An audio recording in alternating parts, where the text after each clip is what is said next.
My name is Mike Sullivan. I'm a former IRS agent and teaching instructor with Internal Revenue Service. Welcome to my YouTube station. It's the home of the 5-minute video. I'm turning my light on to kind of look better. It's one of those movie lights.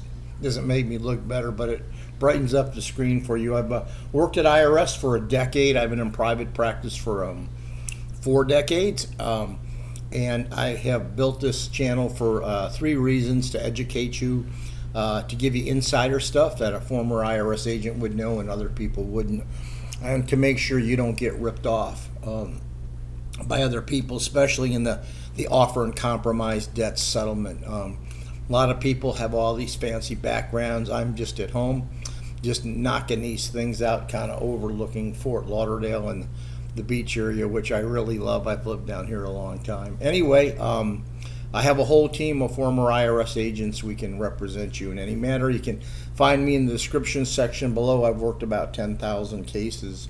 One of the questions that I'm asked a lot is if a husband and wife are going through a divorce and the judge says that one of the spouses have to pay the internal revenues tax, does that hold with the IRS? And the answer is no. The judge can put whatever he wants because the judge is a judge in state court.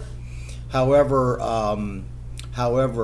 because this is federal, and if you signed a joint tax return, you cannot separate that you can't separate those taxes to the other spouse because the judge says so.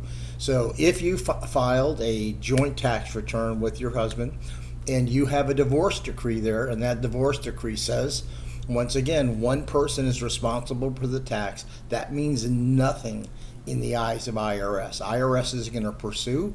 If you signed a joint tax return, you both have to pay the tax in full unless you file an innocent spouse tax return.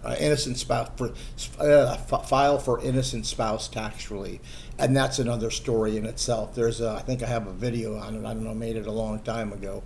But anyway, you have to make sure you can qualify for innocent spouse relief. So just don't go ahead and tell the husband or the wife that, hey, the judge said this, the judge said that. IRS don't really give a rat's ass what the judge says. They are going to go after whoever signed the tax return. Thank you very much for listening. I appreciate it. Once again, you may want to look up innocent spouse tax relief and find out if you qualify. It's hard to qualify. You just can't say, well, the judge said this. You have to really qualify for that relief. And basically, if you were living there that year and with the other spouse and you were benefiting from the money, it's going to be hard for you to get that relief. But it is possible. Anyway, my contact information is below. Hope you got the information you need. If this was helpful, give me a subscription. I'd love it because YouTube says, hey, we need subscriptions. Moves us up the chain a little. So thank you very much. I appreciate it.